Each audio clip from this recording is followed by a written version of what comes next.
Hello everyone, welcome to our channel Shweta Study Point. Friends, कैसे हैं आप सभी? उम्मीद करती हूँ कि आप सभी बहुत ही अच्छे होंगे। फ्रेंड्स, आज का हमारा टॉपिक है ऑब्जेक्टिव टाइप क्वेश्चंस। आज के हमारे इस वीडियो में हम सोशियोलॉजी के कुछ बहुत ही महत्वपूर्ण ऑब्जेक्टिव टाइप क्वेश्चंस के विषय में जानेंगे। तो चलिए बिना किसी देरी के बढ़ते हैं वीडियो की ओर और जानते हैं ऑब्जेक्टिव टाइप क्वेश्चंस के विषय में। हमारा पहला प्रश्न यह है कि वह कौन सा सिद्धांत है जिसमें सामाजिक स्थिरीकरण का प्रमुख आधार गुण और कर्म को माना गया है? तो इसका सही उत्तर होगा वर्ण व्यवस्था।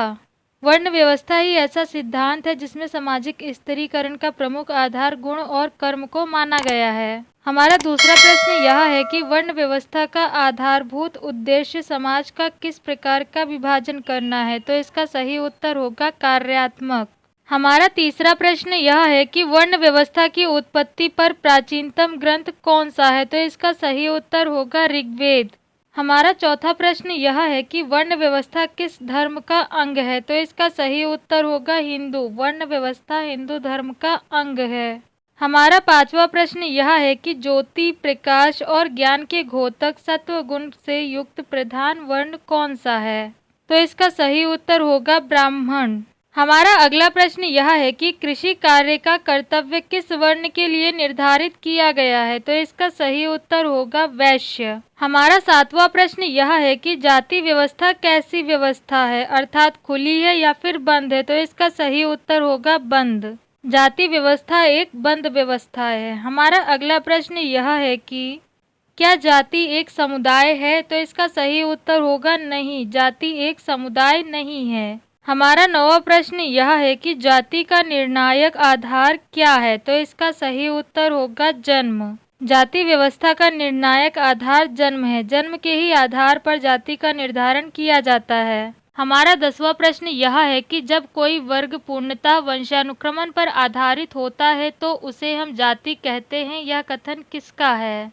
तो इसका सही उत्तर होगा कूले। कूले ने ही यह कथन कहा है। हमारा अगला प्रश्न यह है कि जाति की सदस्यता कैसी होती है? तो इसका सही उत्तर होगा प्रदत्त। जाति की सदस्यता प्रदत्त होती है। हमारा अगला प्रश्न यह है कि पेशा और केवल पेशा ही जाति व्यवस्था की उत्पत्ति के लिए उत्तरदायी है।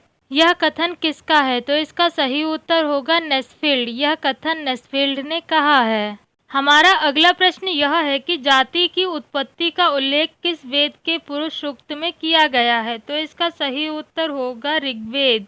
जाति की उत्पत्ति का उल्लेख ऋग्वेद के पुरुष सूक्त में किया गया है। हमारा अगला प्रश्न यह है कि प्रजाति मिश्रण और अनुलोम विवाह को जाति की उत्पत्ति के लिए उत्तरदायी मानने वाले कौन से विद्वान हैं? तो इसका सही उत्तर होगा रिजले। प्रजाति मिश्रण और अनुलोम विवाह को जाति की उत्पत्ति के लिए उत्तरदायी मानने वाले विद्वान रिजले हैं। हमारा अगला प्रश्न यह है कि एक जाति एक अंतर्विवाही समूह या अंतर्विवाही समूहों का संकलन है। यह परिभाषा किसने दी है? तो इसका सही उत्तर होगा ब्लंट। यह परिभाषा ब्लंट ने दी है। हमारा अगला प्रश्न यह है कि जाति व्यवस्था की उत्पत्ति के उद्विकासीय सिद्धांत के मूल प्रवर्तक कौन है? तो इसका सही उत्तर होगा डेंजिल इबेटसन।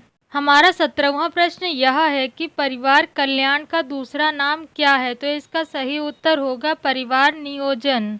हमारा अगला प्रश्न यह है कि माल्थस के अनुसार जनसंख्या वृद्धि का क्रम क्या है? तो इसका सही उत्तर होगा ज्यामितीय क्रम।